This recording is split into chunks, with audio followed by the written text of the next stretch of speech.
Жакындан тарта ырчыларга чектөөлөр киргизиле баштайт. Фонограмма жөнүндөгү мыйзамга өзгөртүү киргизүү демилгеси Маданият министрлиги тарабынан көтөрүлүп, коомдук талкууга чыгарылды. Документке ылайык мамлекеттик маданий мекемелерге фонограмма менен концерт берүүгө тыюу салынат. Ал эми буга баш ийбеген өнөрпоздорго жана маданият жайлардын жетекчилерине чара көрүлөт. Азырынча жоопкерчиликке тартуунун так механизмдери иштелип чыга элек. Ар кандай варианттар каралып жатыптыр.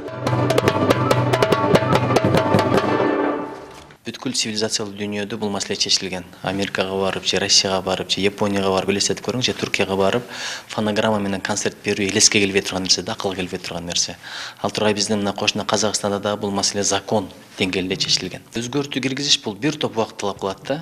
Анан биз маданият министрлигибиз, маданият саясаты бизге аманат. Ошон үчүн бул өзүбүздүн буйрук менен чечсек болот. Албетте мына мисалы спорт сарайы бизге карабайт. Ал жакта чара көрө албайбыз, бирок филармония, драм театр, облустук, райондук маданият үйлөрү ошол жактарда биз чараларды көрсөк болот. Маданият министри бүгүнкү күнү салтанаттуу иш-чараларда фонограммалар ыгы жок колдонулуп жатат деген пикирде. Бирок айрым эстрада ырчылары мындай чектөөлөргө каршы. Анткени көпчүлүк маданий жайларда техникалык жабдыктар жетишсиз. Эстрада ырчысы Самат Дөөлөтбаков эртеби кечпи фонограммага тыюу салуу керек деген ойду карманганы менен баардык эле жерде жандуу үн менен ырдоо мүмкүн эмес дейт. Бара-бара рекомендательный характер болуп, баягы айыптары көп болбой, келип мисалы ошол эле филармония болобу, спорт сарайы болобу, акырын мисалы силер ушу жеке концертиңерди берип атасыңар, мейли. Мисалы 21-жылы мисалы 10 концерттин 5-өсү жандуу үн менен болсун, калгандары фонограмма болсун. Мейли акырын ошону өткөрсөк, мен оюмча бул узун мөөнөттүк перспективада бул аябай жакшы нерселерге алып келет. Артисттер өздөрүн карай баштайт.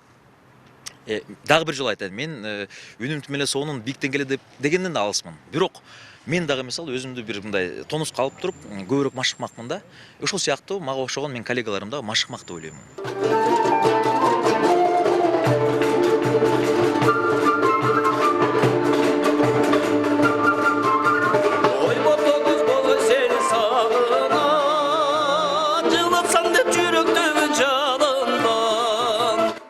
Декабрда Маданият маалымат жана туризм министрлигинде фонограмма жөнүндө мыйзам талкууланып, ага композиторлор союзунун төрагасы Турдубек Чокиев жана музыка чөйрөсүндөгү өкүлдөр катышкан. Анда фонограмма жөнүндө мыйзамдын эрежелери так аткарылбай жатканы айтылып, эстрадалык оркестрларды көбөйтүү маселеси талкууланган. Анткени оркестрдин коштоосунда ырдагандар чет өлкөлөрдөгү кароо сынактардан байгелүү орундарды ээлеп келишет.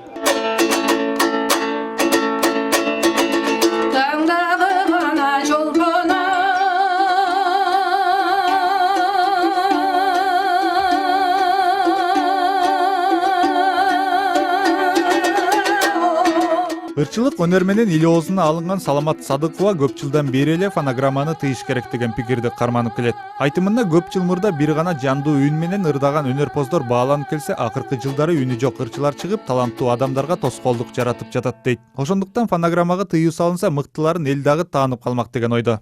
Кытайдын аппараттарын, арзан аппараттар менен алып келип элди тейлеп, фонограмма менен уруп аткан бир группалар бар, мындай.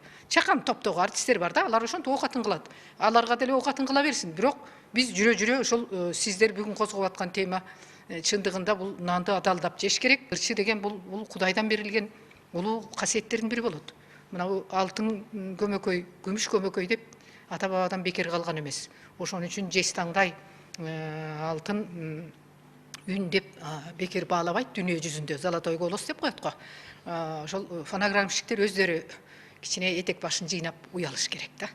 Көпчүлүк тарабынан талаш жараткан мыйзам долбоору жакынкы күндөрү Маданият министрлигинде кайрадан каралып толукталганы турат. Ал ишке ашса, министрликтин карамагына кирген өлкөдөгү 22 маданий мекемеде фонограмма менен ырдоого таптакыр тыюу салынат. Ал эми той аштарда же аянтта өткөн концерттерге жандуу үн менен ырдабагандарга азырынча чара көрүлбөйт.